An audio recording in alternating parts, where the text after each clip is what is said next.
Bom dia, meus queridos, meus amigos, meus irmãos na fé.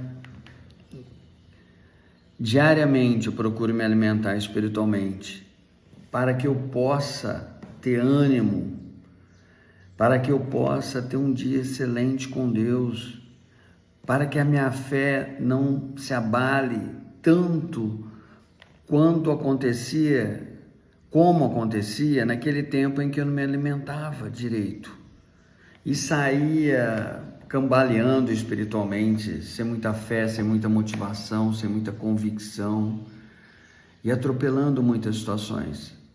Então esse alimento da alma, do espírito é fundamental. E eu queria ler para vocês Romanos, versículo 18. Geralmente eu leio pelo menos uma página da Bíblia por dia e medito nela. Mas esse trecho de Romanos, esses trechos aqui atualmente que eu tenho lido e compartilhado, são tão profundos que eu tenho ficado preso a um tópico, a um subtítulo, e esse é a glória futura. E eu comecei a ver esse texto com uma perspectiva que eu não tinha percebido antes. Olha aqui.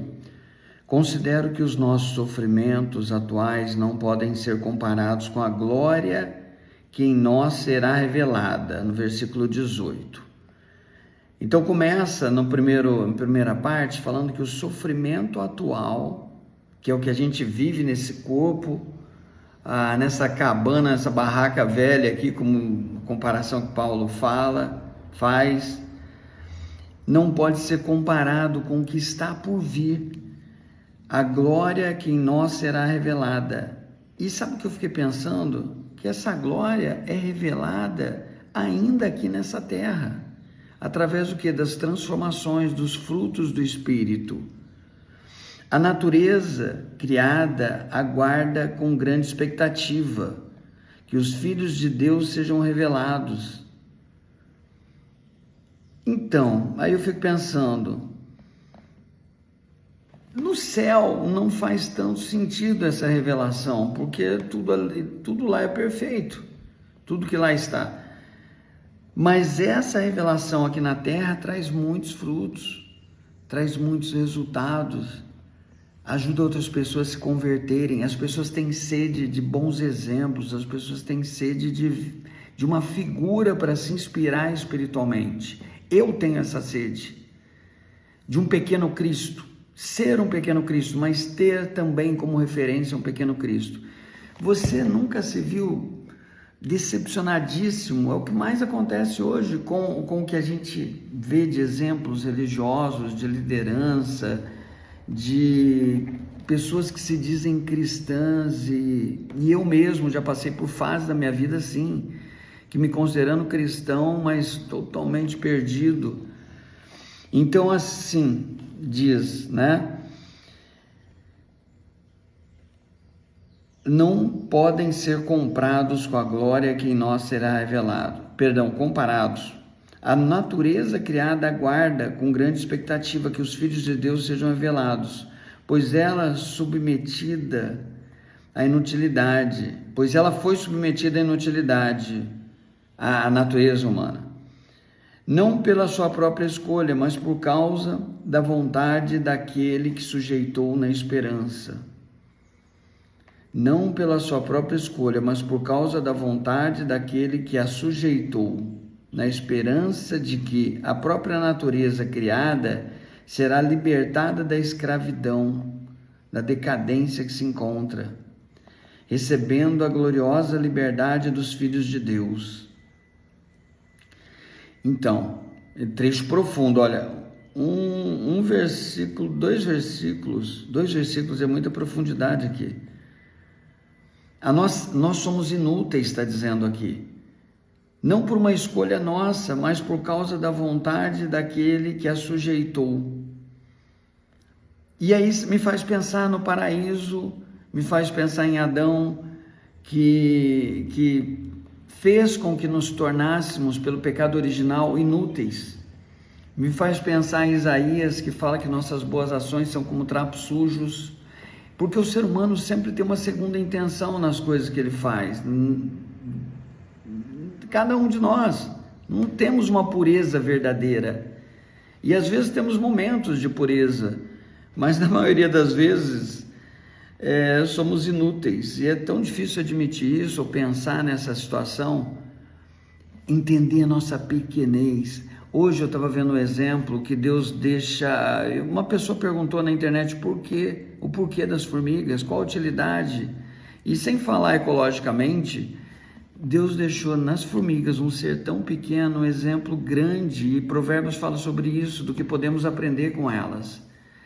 Elas sozinhas não fazem muita coisa, mas elas não têm líderes, é uma das características, embora tenha a rainha, mas no fundo elas são guiadas pelo instinto, segundo o que eu aprendi pela internet, que não sei até que ponto isso é verdadeiro. Outra questão, mas isso é fato, elas são unidas, e unidas elas têm muita força. Aí me faz pensar em cristãos unidos, comunidade de fé. Elas são muito pequenas e por causa dessa fragilidade elas precisam umas das outras, e nós também. Não é à toa que o primeiro maior mandamento de Deus é amá-lo acima de todas as coisas, o segundo, amar o próximo. Então, amar o próximo está ligado ao próximo, união, comunidade, isso é uma das maiores bênçãos que Deus nos dá, ainda que sejamos tão pecadores, mas exatamente é assim que nós trabalhamos o nosso caráter.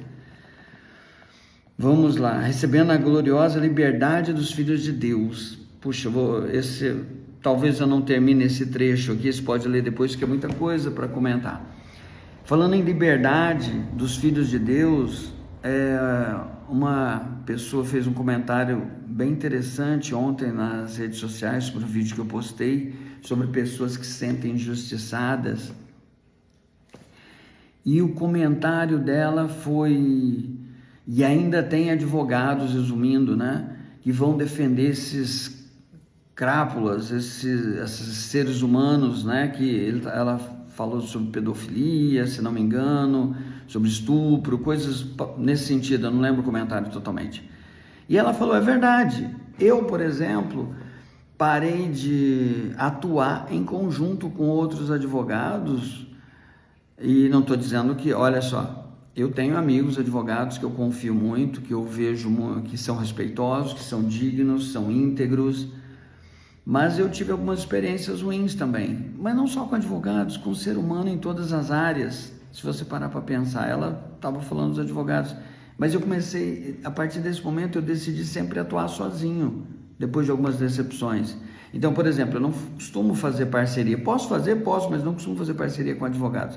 Geralmente eu prefiro indicar para os meus amigos áreas que eu não atuo, e eles acabam me indicando também, criminal, que é uma área que eles não fazem.